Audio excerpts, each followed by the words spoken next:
మోడీ సర్కార్పై ఖర్గే విమర్శనాస్త్రాలు. దేశ ఆర్థిక వ్యవస్థను బీజేపీ నాశనం చేసిందన్న ఏఐసీసీ చీఫ్. హైదరాబాద్ కు మోడీ ఏం చేశారో స్పష్టంగా చెప్పాలన్న ఖర్గే.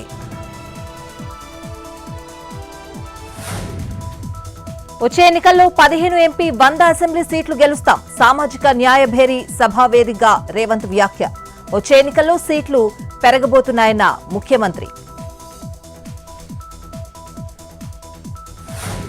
70 ఏళ్ల కాంగ్రెస్ పాలనలో ఒక్కసారైనా బీసీ ప్రధానిని చేశారా? కాంగ్రెస్ న్యాయ భేరీపై బండి సంజయ్ కౌంటర్. ఏ న్యాయం చేశారని సామాజిక న్యాయ భేరీ నిర్వహిస్తున్నారని ఆగ్రహం.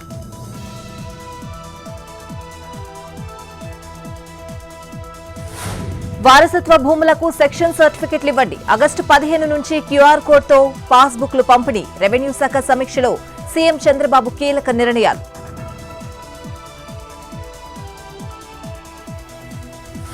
ఆగస్టు 7 నుంచి అక్షరాంధ్ర కార్యక్రమం ప్రారంభం. ఉద్యోగాల కల్పనకు నైపుణ్యం పోర్టల్ను తెస్తామన్న మంత్రి లోకేష్. 3 నెలలకోసారి నియోజకవర్గాల్లో జాబ్ మేళా నిర్వహిస్తామని వెల్లడి.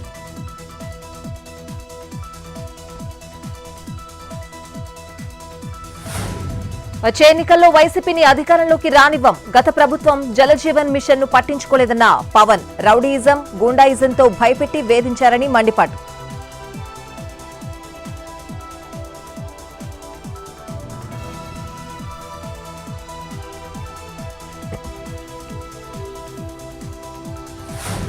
కూటమి అధికారంలోకి వచ్చి ఏడాదైనా హామీలు అమలు చేయలేదు. ఇది ప్రజలను మోసం చేయడం కాదా అని బొత్స ఫైర్. ఇచ్చిన హామీలు అమలు చేయకపోతే అడుగుతామన్న ఎమ్మెల్సీ. ప్రశ్నిస్తే నాలుక మందమనడమేంటని మండిపాటు.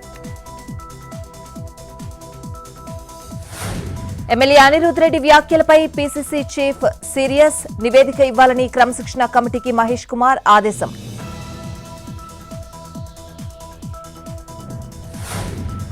భద్రాచలంలో భగ్గుమన్న కాంగ్రెస్ వర్గ విభేదాలు. ఎమ్మెల్యే తెల్లంపై మాజీ ఎమ్మెల్యే వీరయ్య ఫైర్. వెంకట్రావు అసలైన కాంగ్రెస్ వాది కాదని ఆగ్రహం. నిజమైన పార్టీ కార్యకర్తలకు అన్యాయం చేస్తున్నారని మండిపాటు.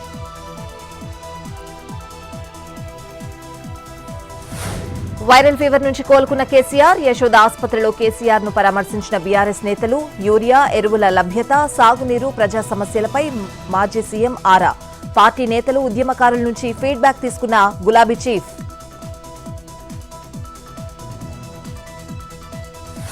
టీవీకే పార్టీ సీఎం అభ్యర్థిగా విజయ్. సింగిల్ గానే అసెంబ్లీ ఎన్నికల్లో పోటీ చేస్తామని క్లారిటీ.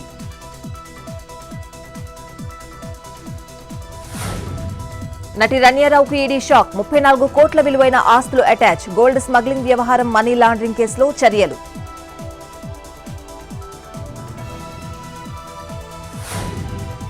ట్రినిడాడ్ టొబాగో ప్రధానిని కలిసిన Modi.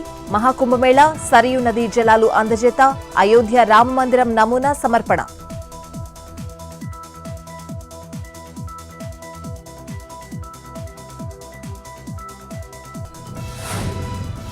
Secunderabad Saint on school వద్ద రోడ్డు ప్రమాదం. కార్ బ్రేక్ బదులు ఎక్సిలేటర్ తొక్కిన వృద్ధుడు. 7 బైక్లు, 2 ఆటోలు ధ్వంసం. 10 మందికి గాయాలు. 2 పరిస్థితి విషమం.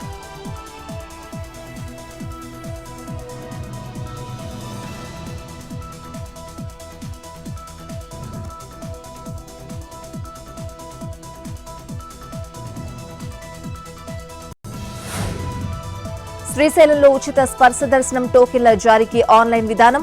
ఆలయ ఈవో శ్రీనివాసరావు ప్రకటన. వచ్చే వారం నుంచి టోకెన్లు అందుబాటులో ఉంటాయని వెల్లడి.